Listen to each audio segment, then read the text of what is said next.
ओम शांति। 19 सितंबर 2022 की साकार मुरली से होमवर्क। आज की मुरली से हम लक्ष्य लेंगे पावन दुनिया में सूर्यवंशी घराने में देव पद प्राप्त करने के लिए संपूर्ण निर्विकारी बनना है। इसके लिए विष्णु चतुर्भुज के स्वमान में आज सारा दिन रहेंगे कि मेरे अंदर विष का अणु भी नहीं है, और चारों ही अलंकारों को स्मृति में रखने का पुरुषार्थ करेंगे। जैसे पहला अलंकार है स्वदर्शन चक्र, स्वयं का दर्शन करेंगे। बाबा ने कहा कि तुम्हें अभी पुराना चोला छोड़कर मेरे पास आना है, तो इस पुराने शरीर को छोड़ने का खुशी खुशी से अभ्यास करना है। तो ये प्रैक्टिस करते करते बाबा की याद में बिना गुटखा खाए हम बाबा के पास चले जाएंगे। निराकारी बनकर निराकार स्वरूप को याद करेंगे और देवता स्वरूप में अपने स्मृति में लाएंगे देवताओं की महिमा को, तो दिव्यता आती जाएगी। और इसी तरह जब हम पूज्य स्वरूप को याद करेंगे तो हर कर्म की पूजा पवित्रता के कारण और श्रीमत प्रमाण करने के कारण हो रही है, ये स्मृति में लाएंगे।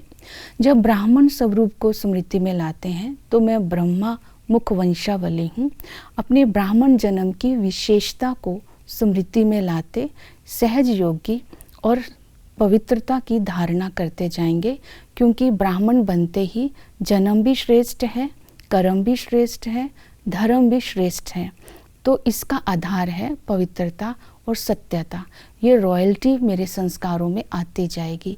तो स्व का दर्शन करते ही आत्मा विकर्मों पर विजय प्राप्त कर लेगी और आत्मा में शांति आती जाएगी और आत्मा तंदुरुस्त बनती जाएगी।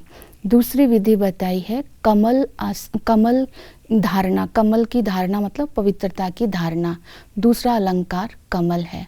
तो पवित्रता की धारणा करने के लिए कमल को आसन भी बोलते हैं और कमल को हम स्थिति भी बोलते हैं और कमल हमारी धारणा भी है। तो अगर हम हल्के रहते हैं तो ये आसन है। अगर हमारी हर कर्म इंद्रियों से न्यारे होकर करते हैं तो ये हमारी स्थिति भी है। और धारणा का मतलब नष्टो मोहा बन करके रहते हैं। तो ये पवित्रता की धारणा करने के लिए विशेष भोजन के ऊपर अटेंशन देना है कि बाबा की याद में भोजन बनाना है और बाबा की याद में भोजन बाबा को साथ रखते हुए खाना है। तो भोजन भी पवित्र होता जाएगा और आत्मा को ताकत मिलती जाएगी और तंदुरुस्त भी होते जाएंगे। तो इस तरह करने से आत्मा जो है गुटका प्रूफ बन जाएगी और आत्मा के अंदर शक्ति आती जाएगी। इस तरह तीसरा जो धारणा है वो है गदा, ज्ञान। इसके लिए पढ़ाई के ऊपर अटेंशन दिलवाई कि पढ़ाई पढ़ते समय पढ़ाने वाले को याद रखना है, पढ़ाई का उद्देश्य याद रखना है और पढ़ाई से प्राप्ति। पढ़ाने वाला स्वयं भगवान है तो खुशी रहेगी। पढ़ाई का उद्देश्य है सूर्यवंशी राजाई में देव पद प्राप्त करना, और प्राप्ति है कि अगर अभी हम पढ़ाई पढ़ेंगे तो आज ही इसी संगम युग पर ही जीवन मुक्त स्थिति का हम अनुभव करेंगे। इसलिए पढ़ाई अच्छी रीति पढ़नी है और ज्ञान स्वरूप बन करके माया प्रूफ बनना है। और चौथी धारणा है शंख ध्वनि करना है। शंख ध्वनि करने के लिए बाबा ने बोला रूहानी पंडा बन करके आत्माओं को स्वर्ग का रास्ता बताना है। गीता के भगवान के ऊपर, शिवरात्रि के ऊपर, विराट रूप के चित्र के ऊपर आत्माओं को ज्ञान दे करके उनको स्वर्ग के लायक बनाना है। तो चारों अलंकारों को स्मृति में रखना है।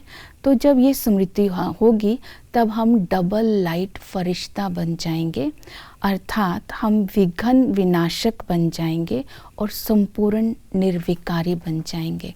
तो इन अलंकारों को आज सारा दिन स्मृति में रखते हुए सूर्यवंशी घराने में देव पद प्राप्त करने का पुरुषार्थ करेंगे।